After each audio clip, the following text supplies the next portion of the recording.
নিজের ভুল বুঝতে পেরে আসমানকে আপন করে নিল উদ্দালক বসু। সম্পূর্ণ জানতে ভিডিওটিতে একটি লাইক করে প্রথম থেকেই দেখতে থাকো। গল্পের শুরুতেই দেখা যায় আসমান চলে এসেছে উদ্দালক বসুর কাছে আর বলে, স্যার আপনার সাথে একটা কথা ছিল। স্যার তখন বলে, আমার সাথে আবার কি কথা আছে তোমার? কি কথা থাকতে পারে আমার সাথে? এই দেখো, আমি না তোমার সাথে কোনো কথা বলতে চাই না। আসমান তখন বলে, পুরো কথাটা না শুনেই স্যার যদি এরকম করেন তাহলে কি করে হবে বলুন তো? আসলে আজকে আমার একটা অসুবিধা আছে। আপনি সেকেন্ড ক্লাসটা লাস্ট ক্লাসটা আমাকে নিতে দেন, কিন্তু আজকে আমি লাস্ট ক্লাসটা নিতে পারবো না। আমার একটা দরকারি কাজ আছে, আমাকে সেখানে যেতে হবে। তখনই উদ্দালক বসু বলে, মিথ্যে কথা বলার জায়গা পাও না নাকি? হ্যাঁ, তোমাকে না আমি কোনোভাবে বিশ্বাস করি না, বুঝেছো তো? তোমাকে আমি বিশ্বাস করতে পারি না। তাই বলছি, এই সমস্ত ভাওতাবাজি বলে কোনো লাভ নেই। যাও যাও, গিয়ে ক্লাস নাও। আর তখনই আসমান বলে, না স্যার, আজ আমি ক্লাসটা নিতে পারবো না। আর পারবো না যখন বলেছি, তখন নিশ্চয়ই কোনো দরকারি কাজ আছে। স্যার, নিজের জন্য বলছি না স্যার, অন্য কারোর জন্য। আমি যখন বলেছি স্যার কাজ আছে, আমাকে যেতেই হবে। উদ্দালক বসু বলে, তোমার কথা তো আমি খুব একটা বিশ্বাস করতে পারছি না। না মানে তুমি বিশ্বাস করার মতো কোনো কাজ করো না, সেজন্যই বললাম আর কি। আর আসমান তখন বলে, স্যার আপনি যদি বিশ্বাস করতে না পারেন তো স্যার সেটা আপনার প্রবলেম, আমার প্রবলেম তো আর হলো না, তাই না? উদ্দালক বসু বলে, যেদিন তোমার রিকোয়ারমেন্টের কথা হয়েছিল সেদিন আমি ছিলাম না, নেহাত ছিলাম না, তাই তুমি এখানে চান্স পেয়েছো। আর যদি থাকতাম তাহলে তুমি কোনোভাবেই চান্স পেতে না।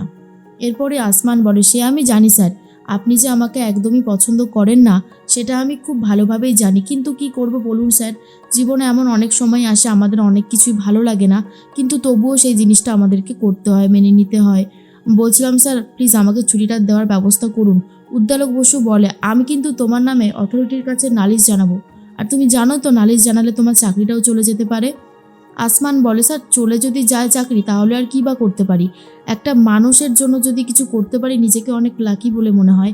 সেখানে যদি আমার চাকরিটা নাও থাকে তাহলে আমার কোনো কিছু আসে যায় না, বুঝতেই পারছেন।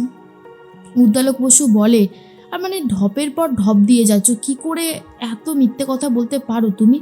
অন্যদিকে ফাংশনের থেকে সুযোগ এসেছিল কোকোর গান গাওয়ার জন্য, মানে কীর্তন গাওয়ার জন্য, যেটা একদমই পছন্দ করছে না টিটো। আর বলে, অথরিটিকে মানে অর্গানাইজারদের বলে দেয় যে আপনারা যান, আমি পরে জানিয়ে দেব। আর কেমন যেন একটা তাড়িয়ে দেওয়ার সুর শুনতে পায় কোকো। আর বলে, আচ্ছা তুমি সবসময় আমাকে এরকমভাবে আষ্টে পিষ্টে বেঁধে রাখতে চাও কেন? তুমি তো বিয়ের আগে থেকে জানতে যে আমি কীর্তন গাই আর আমার এটা গাইতে ভালো লাগে।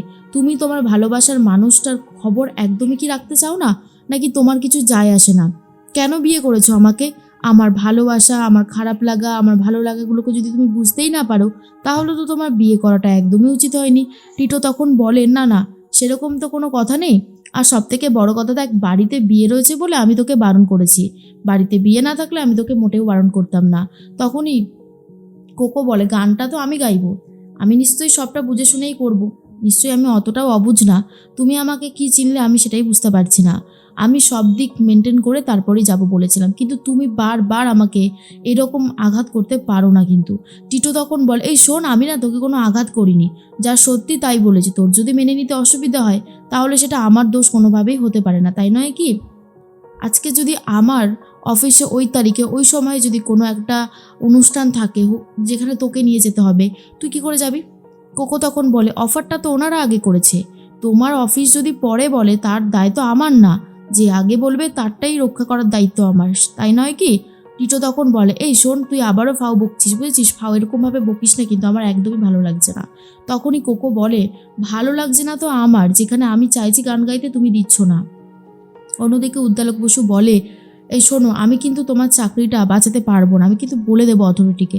কিন্তু তখনই বারবার করে বলতে থাকে আসমান, তাতে আমার কিছু যায় আসে না স্যার, আমি তো বললাম আমার চাকরি যদি চলে যায় যাবে, আমি নিজেকে নিয়ে কখনো ভাবি না। এর মধ্যেই খিলখিল ফোন করেছে আর বলে, আপনি কোথায়? আসলে আমার খুব অসুবিধা হচ্ছে, আপনি আসছেন তো? এরপরেই আসমান বলে, হ্যাঁ আপনি ফোনটা রাখুন, আমি আসছি। অন্যদিকে তখনই উদ্দালক বসু বলে, তা কিসের বিপদ হয়েছে শুনি? উদ্দালক বসুকে আসমান বলে, একজন মা যে কিনা হসপিটালে ভর্তি, আর মেয়ে রক্তের জন্য ছুটে ছুটে বেড়াচ্ছে। তো আমি সেই রক্তের কার্ডটা ওনাকে গিয়ে দেবো, এটাই হচ্ছে আমার কাজ। আমার কাছে তো কোনো কার্ড নেই, আমাকেও কার্ডটা কালেক্ট করতে হবে, তারপর ওনাকে দিতে পারবো। উদ্দালক বসু বলে, তুমি কি এরকমভাবে রক্ত সাপ্লাই দাও নাকি? তখন আসমান বলে, হ্যাঁ, কারোর যদি বিপদ থাকে তো দিতে হবে বই কি, তার জন্য যদি আমার চাকরিও চলে যায় তাতে আমার কিছু যায় আসে না। আমি এইরকমই মানুষ, আমি নিজেরটা নিয়ে কখনো ভাবিনি আর আজও ভাবি না, সেটা আপনি জানেন না স্যার, আজকে হয়তো জানতে পারবেন। এরপরেই আবারও খিলখিল ফোন করেছে আর বলে, আপনি কোথায়? আসলে আমার তো আর ভালো লাগছে না, আপনি একটু আসুন না তাড়াতাড়ি। তখন আসমান বলে, যাবো যাবো, আপনার আত্মীয়ই আমাকে ছাড়তে চাইছে না, কি করি বলুন তো?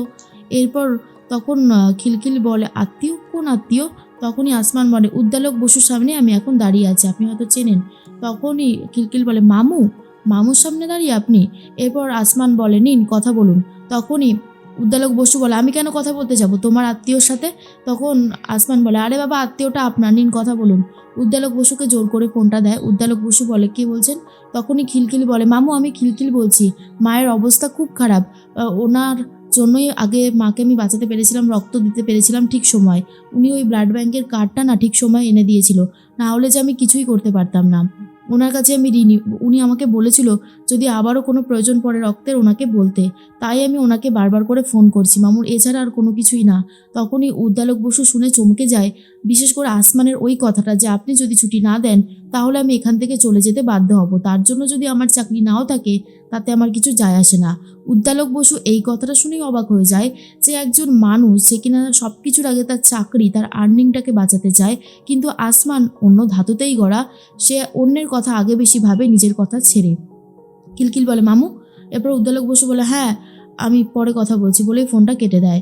আসমান বলে, স্যার প্রমাণটা পেলেন তো? আমি কিন্তু স্যার মিথ্যে কথা বলিনি স্যার, আমি মিথ্যে কথা বলি না স্যার, সেটাও বলবো না, আমি মিথ্যে কথা বলি কিন্তু সেটা কারোর ক্ষতি করে না, যখন প্রয়োজন হয় তখন মিথ্যে বলি, কিন্তু এখনও বলছি কারণে অকারণে ছাড়া মিথ্যে কথা আসে না মুখ থেকে। আপনি তো আমাকে দেখেছেন, আপনি চেনেন, একটা ধারণা মনের মধ্যে রেখে দিয়েছেন, কিন্তু বিশ্বাস করুন সেই ধারণাটা ভুল, আমি কিন্তু অতটাও খারাপ ছেলে নই।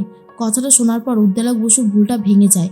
উদ্দালক বসু মন থেকে খুব ভেঙে পড়ে আর বলে মনে মনে, এটা আমি সত্যি কি করলাম? ময়ূরাক্ষীর জন্যই তো ও রক্ত জোগাড় করবে বলে বেরোচ্ছিল আর আমি ওকে আটকে দিলাম। আমি ভাবলাম হয়তো মিথ্যে কথা বলছে, কিন্তু না, ও যে সত্যি বলছে তার প্রমাণ আমি পেয়ে গেছি। আসমান তখন বলে, স্যার এবার কি আমি যেতে পারি? আপনি তো নিজে কানেই শুনলেন, এবারেও কি যেতে দেবেন না? উদ্দালক বসু তখন আসমানকে যেতে দেয়।